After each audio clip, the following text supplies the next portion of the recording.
Imagine you are alone at night. Not in a bedroom, not under a roof. You are crouched beside a dying fire. The grass is tall, the trees are black. Something is moving beyond the light. You hear breathing, heavy breathing. You cannot see the animal, but it can smell you. Your hands are empty, your stomach is weak. Your tribe is sleeping behind you. And in this moment, one question decides everything. What makes you human enough to survive? Most people give the easy answer. They say it is the brain. They say humans won because we had bigger brains. That sounds right, until you open the skull of a sperm whale. Inside, it is a brain almost 5 times heavier than yours. An elephant carries a brain almost 3 times heavier than a human brain. A dolphin also carries more brain mass than you do. So if brain size was the real secret, whales should have built cities. Elephants should have invented farming. Dolphins should have written laws under the sea. But they did not. We did. So the first answer is false. The human brain did not win because it was simply bigger. Something stranger happened. Something older. Something that began when our ancestors were still afraid of teeth in the dark. For most of modern science, people tried to explain intelligence with a simple idea. They compared brain size to body size. This was called the encephalization quotient. It sounded smart. It looked useful. Humans scored high. Dolphins scored high. Some small animals scored strangely high, too. Mice scored higher than cows. Shrews had one of the highest brain-to-body ratios among mammals. And yet shrews did not create language. They did not paint cave walls. They mostly ate insects, and they ran from owls. So the second answer was also false. Brain size compared to body size was not enough. The skull was hiding a deeper truth. In the ancient world, survival did not care about simple numbers. It cared about what your brain could actually do. Could it remember where water was? Could it read fear in another face? Could it predict the movement of a herd? Could it control a hand holding a stone blade?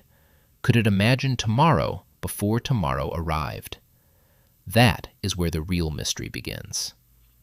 In the mid-2000s, a Brazilian neuroscientist named Susana Herculano Huzel decided to stop guessing. She did not just measure brain weight, she counted neurons. Her team used a strange method. They turned brain tissue into a kind of uniform soup. Then they counted the cell nuclei inside it. It sounded almost too simple, but it changed the story. The human brain has about 86 billion neurons. That number is impressive, but it is not the whole secret. The deeper reveal is where those neurons are placed. About 16 billion neurons sit in the human cerebral cortex. That is the wrinkled outer layer of the brain. It helps with planning. It helps with language. It helps with reasoning. It helps you hold an invisible future inside your head. For an ancient human, this was not philosophy. This was survival. A larger cortex meant you could remember tracks. You could understand faces. You could plan a hunt before the spear flew. You could lie. You could bargain. You could teach. You could wait. Waiting is powerful. A crocodile waits. A lion waits. But a human waits with a story in the mind. That is different. Still, neuron count alone does not solve the mystery either, because elephants have more total neurons than humans, around 257 billion. That is almost 3 times our count. So if raw neuron number was everything, elephants should be the thinkers of the planet. But they are not. Here comes the deeper reveal. Most elephant neurons are packed into the cerebellum. That part helps control movement. An elephant needs enormous control to operate its trunk. That trunk has tens of thousands of muscles. It can lift a tree branch. It can touch a tiny object. It can smell water from far away. So the elephant brain is brilliant, but its brilliance is shaped for elephant life. It solves elephant problems. It does not solve human problems. Human intelligence came from a different arrangement. Not just more neurons, but more thinking neurons in the right place. More dense communication, more inner conversation, more connections between memory, fear, planning, voice, and hand. The human brain became a crowded campfire of signals. Everything talked to everything.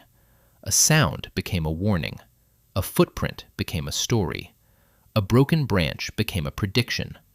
A dead animal became a lesson. This mattered in the ancient world because the human body was weak. We had no claws, no armor, no venom, no thick hide, no powerful jaws.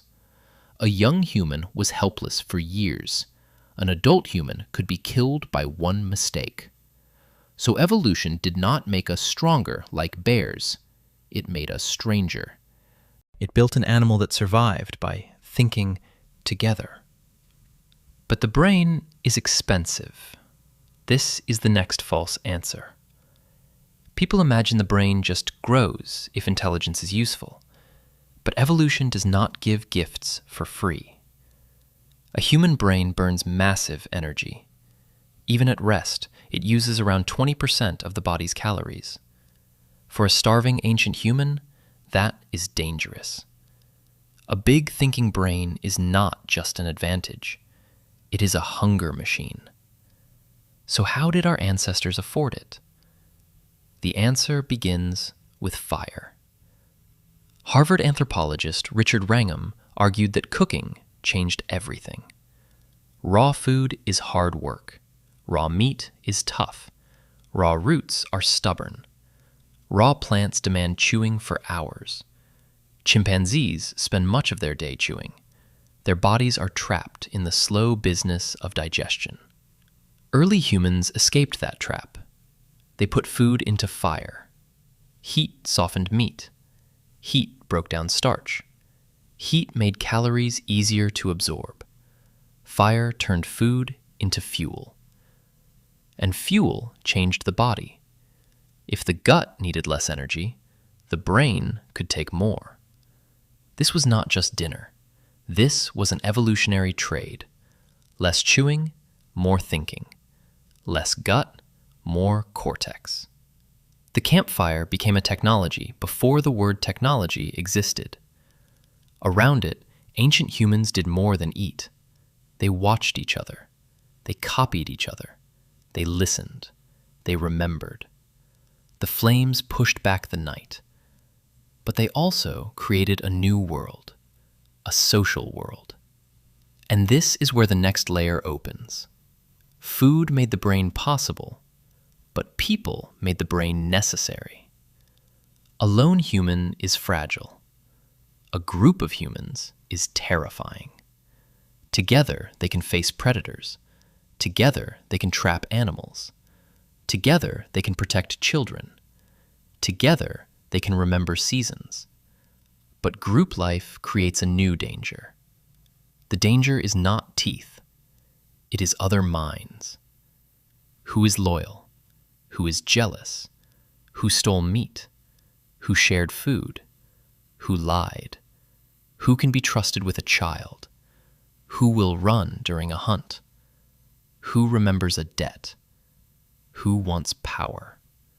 Oxford psychologist Robin Dunbar studied primates and found a pattern. Species with larger social groups tended to have larger neocortex areas. The idea became known as the social brain hypothesis.